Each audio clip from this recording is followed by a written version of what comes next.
대한민국 사람이라면 이런 고민을 한번 해보셨을 텐데요. 내 자산은 한국에서 어느 정도에 위치할까? 중위권, 상위권, 아니면 하위권? 친구끼리도 자산을 얘기하기 쉽지 않다 보니 내 자산이 어느 정도 수준인지조차 가늠하지 못하는 분들이 많으실 것 같은데요.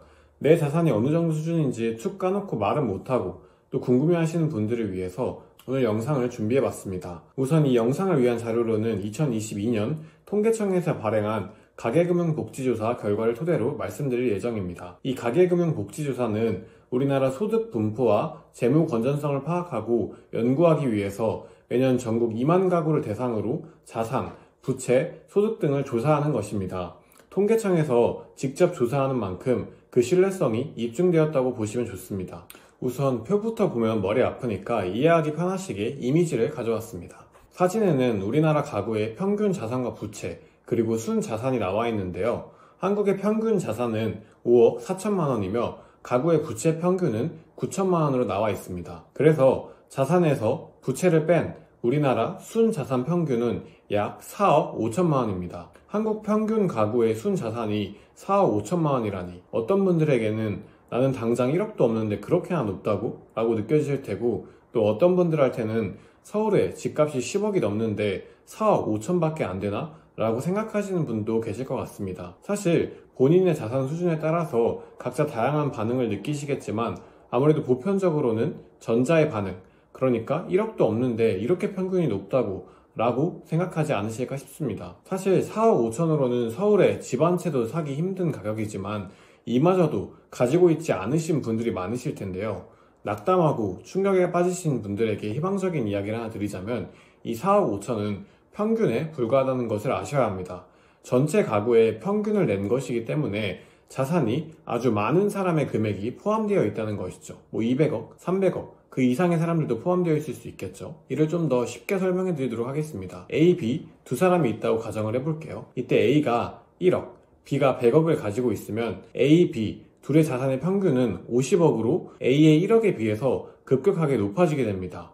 왜냐하면 B의 금액이 압도적으로 크기 때문이죠. 그래서 이렇게 나온 결과를 가지고 A가 1억, 그리고 A, B의 평균이 50억인데 이게 둘의 평균이라고 보기 좀 애매할 수 있는 거죠. 반대로 A가 1억, B가 2억을 가지고 있다면 둘의 평균은 1억 5천으로 그리 높지 않습니다. 쉽게 말해서 평균은 두 계급 간의 격차가 크게 날 경우에는 적정한 수치를 계산하는데 오류가 발생할 수밖에 없습니다. 아시다시피 자본주의 사회에서는 자산의 격차는 사실 우리가 상상하는 것 그 이상으로 클 수밖에 없습니다. 그래서 평균 값으로 나온 순자산 4억 5천만 원은 그렇게 정확하지 않은 수치라고 볼 수 있는 것이죠. 그렇기 때문에 조금은 안심하시라는 말씀 전해드리고 싶습니다. 그렇다면 정확한 한국의 순자산의 수치는 어떻게 계산할 수 있을까요? 이는 순자산 보유액을 기준으로 만든 표를 확인하면 알 수 있습니다. 다음 표를 보시면 1억 이하, 1억 이상, 2억 이하 이런 식으로 쭉쭉 해서 10억 이상까지 가진 금액을 기준으로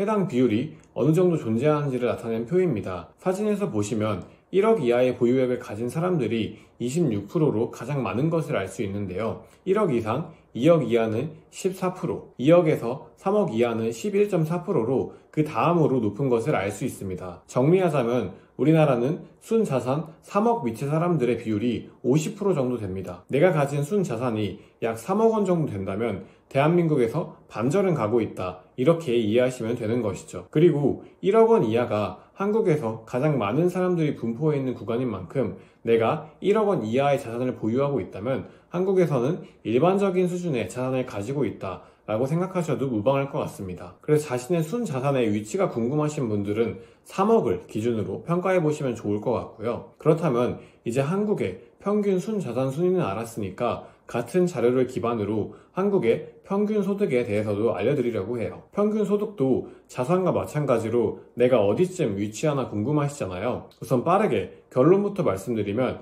2021년 가구의 평균 소득은 약 6,400만 원입니다. 그런데 저희가 보통 사회초년생 입사를 하면은 연봉이 한 2,500에서 3,000 정도 되죠. 그래서 이것도 6,000이라고 하면 평균이 너무 괴리가 일어난 게 아닐까 하는 생각이 드실 겁니다. 그래서 이것 또한 마찬가지로 특정 구간에 격차가 심하게 나서 평균에 괴리가 일어난 거라고 이해하시면 좋습니다. 그렇다면 우리나라 사람들의 평균적인 소득은 어떻게 계산할 수 있을까요? 이 또한 위에 마찬가지로 소득 수준을 나눠서 계산한 분포를 보면 조금 더 정확한 값을 측정할 수 있습니다. 아래 사진을 보면 1에서 3천만원, 3에서 5천만원 이런 식으로 연소득의 비율의 분포를 나눠서 나타낸 값인데요. 1천만원은 전체의 6%, 1에서 3천만원은 23%, 3에서 5천만원은 20.5%로 5천만원 이하까지 평균적인 소득의 범위라는 것을 알 수 있습니다. 그래서 1에서 5천만원까지가 거의 45% 정도 되고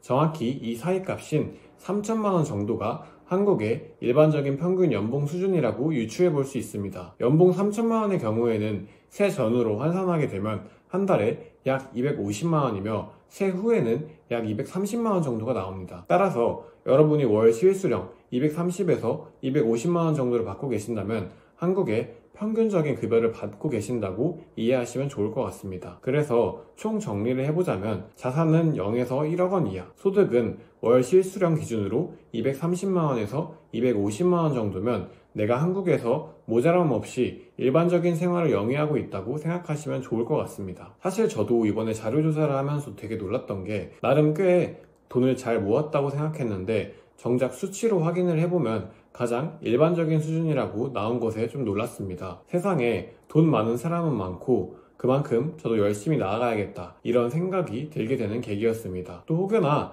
내 자산이나 급여가 일반적인 수준이라고 해서 또는 일반적인 수준 밑이라고 해서 너무 낙담하지는 않으셨으면 합니다. 사람마다 속도가 다르죠. 사람마다 외모나 성격 그리고 능력이 모두 다르니까 사람마다 돈 버는 속도 혹은 자산을 불리는 속도도 다를 수밖에 없습니다. 그래서 사람마다 속도는 다른 법이니까 타인의 자산이나 아니면 소득에 너무 몰입하시기보다는 내 자신에게 충분한 시간을 드리고 집중하셔서 열심히 포기하지 않고 나아가면 분명히 언젠가는 자산과 소득 모두 우상향에 있을 거라 믿고 있습니다. 사실 저도 남들한테 크게 영향을 받지 않는 편인데 어느새부턴가 살짝 방심하면은 남이 얼마나 더 버는지 관심을 가지게 되고 또 남이 얼마나 모았는지 신경을 쓰게 되고 결국에 내가 나중에 집중해서 뭔가 내 본업이다 부업을 해야 할 때도 이런 생각 때문에 불안해가지고 영향을 크게 끼치게 되더라고요. 그래서 여러분도 타인의 소득과 자산에 너무 신경을 쓰지 마시고 나에게 집중해서 하루하루 어제보다 더 나은 자신을 만들어간다는 마인드로 소득과 자산을 모으는데 임하시면은 보다 좋은 결과가 나올 거라고 꼭 확신드리고 싶습니다. 그럼 다음에 더 좋은 영상으로 찾아뵙도록 하겠습니다. 영상 시청해주셔서 감사합니다.